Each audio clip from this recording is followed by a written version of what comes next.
ଜଗନ୍ନାଥ ସାଙ୍ଗମାନେ ଶୁଭ ସକାଳ।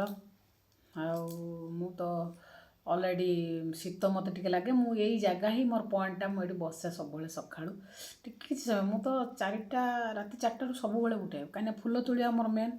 ଜଗନ୍ନାଥ ମନ୍ଦିର ପର୍ଯ୍ୟନ୍ତ ଯିବି ଦୌଡ଼ିକା, ସେଠି ଫୁଲ ଟିକେ ତୋଳିବି, ତୁଳିକି ଠାକୁରଙ୍କ ପାଇଁ ଫୁଲ ତୋଳିକି ଆଣିବି। ତାପରେ ମୁଁ ନିତ୍ୟକର୍ମ ସବୁ କରେ, ମୋ କାମ, ପୁଅର ଖାଇବା ପିଇବା ଏମିତି ସବୁ କାମ କରେ। ମୋର ବି କାମ ଅଛି କିଛି କରେ। ତ ସାଙ୍ଗମାନେ ମୁଁ ଆଜି କହିବି ଯେ କି ମୋ ବାପା କେମିତିଆ ଲୋକ। ଆଜି ମୋ ଫ୍ୟାମିଲି ବିଷୟରେ ତ ମୁଁ କହିସାରିଛି, ଆହୁରି ବହୁତ କଥା ଅଛି। ମୁଁ ତ କହିଲା ପୂର୍ବରୁ ତାଙ୍କୁ ସବୁ ବାଧା ହେଉଛି, ତାଙ୍କୁ ବହୁତ କଷ୍ଟ ହେଉଛି। ସେମାନେ ବହୁତ ଭଲ ଲୋକ ନା, ତାଙ୍କୁ କଷ୍ଟ ହେଉଛି। ଆଜି ମୁଁ କହିଯାଉଛି ମୋ ବାପା ଗୋଟେ ଏମିତିଆ ଲୋକ, ତାଙ୍କୁ କାହା ସାଙ୍ଗରେ ତୁଳନା କରିହେବନି। ଦୁନିଆରେ ଯେତେ ବାପା ଅଛନ୍ତି, ମୋ ବାପାଙ୍କୁ ତୁଳନା କରିବା ବହୁତ କଷ୍ଟ। ଆଜି ମୁଁ ଏତିକି ବାଟକୁ ଆସିଛି ମୋ ବାପାଙ୍କ ପାଇଁ ହେଲା। ମୋ ବାପାଙ୍କର ସବୁବେଳେ ତାଙ୍କ ଆଶୀର୍ବାଦ ଅଛି। ଆଉ ମୋ ବାପା ଗୋଟେ ଏମିତି ଲୋକ, ମାନେ ଆଜିକା ପିଲାମାନଙ୍କ ପାଇଁ ତାଙ୍କ ସହିତ ସେ ସାଙ୍ଗ। ବହୁ ଦିନର ଲୋକମାନେ, ଯେଉଁ ଆଗକାଳ ଲୋକମାନେ, ତାଙ୍କ ସହିତ ବି ସେ ସାଙ୍ଗ ହେଇଯିବେ। ମାନେ ସେ ଗୋଟେ ଏମିତିଆ ଲୋକ। ଆଜି ଯେଉଁ କଷ୍ଟରୁ ମୋତେ ସେ ମୁକ୍ତି ଦେଇଛନ୍ତି ମୋ ବାପା ହିଁ। ମୋର ଖାଇବା ପିନ୍ଧିବା ନାଇବା ଯେକୌଣସି ଜିନିଷ, ମୁଁ ଆଜି ସୁନାହାର ପିନ୍ଧିବି, କାନଫୁଲ ପିନ୍ଧିବି, ଖାଇବି ପିଇବି। ମୋ ପୁଅ ଯେତେବେଳେ ହେଉଛି ଥିଲା ପେଟରେ, ମୋର ସବୁ କଥା ମୋ ବାପା ବୁଝନ୍ତି। ସେତେବେଳେ ମୋର ଯେତେବେଳେ ସିଜରିଂ ହେଇଥିଲା, ସେତେବେଳେ ବି ମୋ ବାପା 15,000 ଟଙ୍କା ଖର୍ଚ୍ଚ କରିଥିଲେ। ମୋ ହଜବେଣ୍ଡ କେତେ ଦେଇଥିଲେ କ'ଣ ମୁଁ ଜାଣିନାହିଁ, ମୋ ବାପା ସେତେବେଳେ କରିଥିଲେ। ମୋର ସଦକ୍ଷା ବି 15-20 ହଜାର ଟଙ୍କା ଖର୍ଚ୍ଚ କରି ସେତେବେଳେ ମୋ ବାପା କରିଥିଲେ। ବାପାଙ୍କର ବହୁତ ଅବଦାନ ଅଛନ୍ତି। ଆଉ ମୋ ବାପା ଗୋଟେ ଲୋକ, ଆଜି ତାଙ୍କର ହାତ ମୋ ମୁଣ୍ଡ ଉପରେ ଅଛି ବୋଲି ମୁଁ ଆଗେଇକି ଅଛି। ଆଉ ସବୁ ଜିନିଷ ମୋ ବାପାଙ୍କର ସହାୟତା ନଥିଲେ ମୁଁ ବଞ୍ଚିପାରନ୍ତିନି। ଆଜି ମୋ ବାପା ବୟସ ବଢ଼ିଗଲାଣି, ହାର୍ଟ ଆଟାକ୍ ହେଇଥିଲା ମୋ ବାପାଙ୍କୁ। ଜଗନ୍ନାଥ, ମୋ ବାପା ବହୁତ ଭଲ କର୍ମ କରିଛନ୍ତି, ଭଗବାନ ତାଙ୍କୁ ଭଲ କରିଦେଇଛନ୍ତି। କିନ୍ତୁ ମୋ ବାପାଙ୍କ ଭଳି ଲୋକ କେହି ନାହାନ୍ତି। କିନ୍ତୁ ମୋ ବାପା ଯଦି କାଲି ଚାଲିଯିବେ, ମୋତେ କଷ୍ଟଟା ହେବ। ଜଗନ୍ନାଥଙ୍କୁ ଡାକୁଛି ତାଙ୍କ ଆଖି ଆଗରୁ ମୁଁ ଚାଲିଯାଏ, ମୋ ବାପା କେବେ ନ ଯାଆନ୍ତୁ।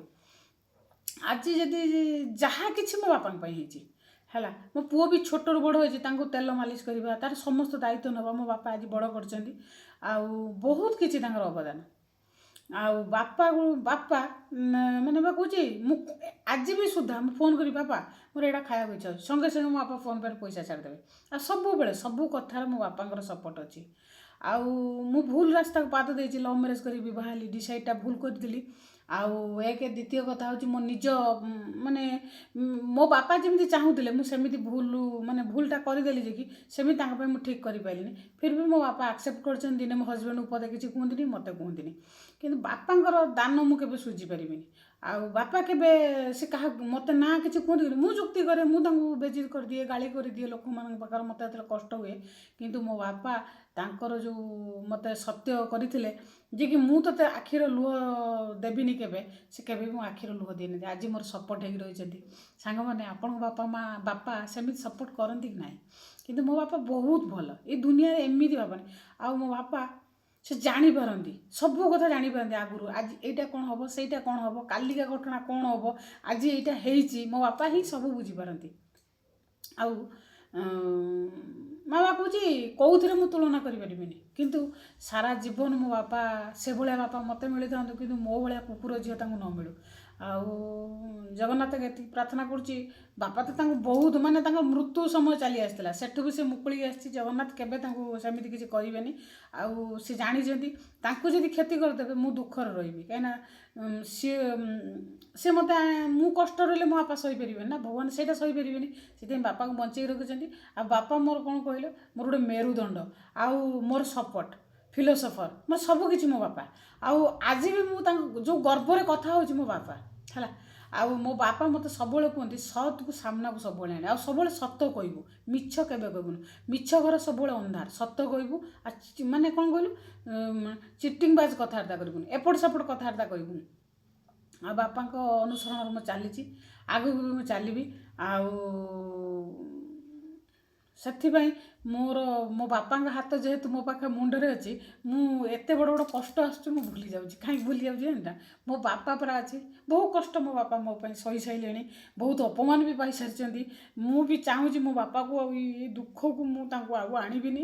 ଆଉ ମୋ ବାପାକୁ ମୁଁ ଖୁସିରେ ଖୁସିରେ ଭଲରେ ରଖିବି। ମୁଁ ମୋ ବାପାକୁ ଏତେ କଷ୍ଟ ପାଉଛି, ମୋ ବାପାକୁ ମୁଁ କେବେ କହୁନି। କାହିଁକି ନା ମୋ ବାପା ଭାଙ୍ଗି ପଡ଼ିବେ, ମୋ ବାପା ସହିପାରିବେନି। କାହିଁକିନା ମୋ ବାପା ଏସବୁ ମୁଣ୍ଡ କଥା ପୁରନ୍ତିନି। ସେ ଡିଫେନ୍ସ ଲୋକ, ତାଙ୍କର ସବୁବେଳେ ଡିସିପ୍ଲିନ୍। ଯାହା କହିବେ ସତ କହିବେ। ତାଙ୍କର ସବୁ କଥାର ଖାଇବା ପିଇବା ପିନ୍ଧିବା ସବୁ ଲିମିଟ୍, ଆଉ ସବୁବେଳେ ଡିସିପ୍ଲିନ୍।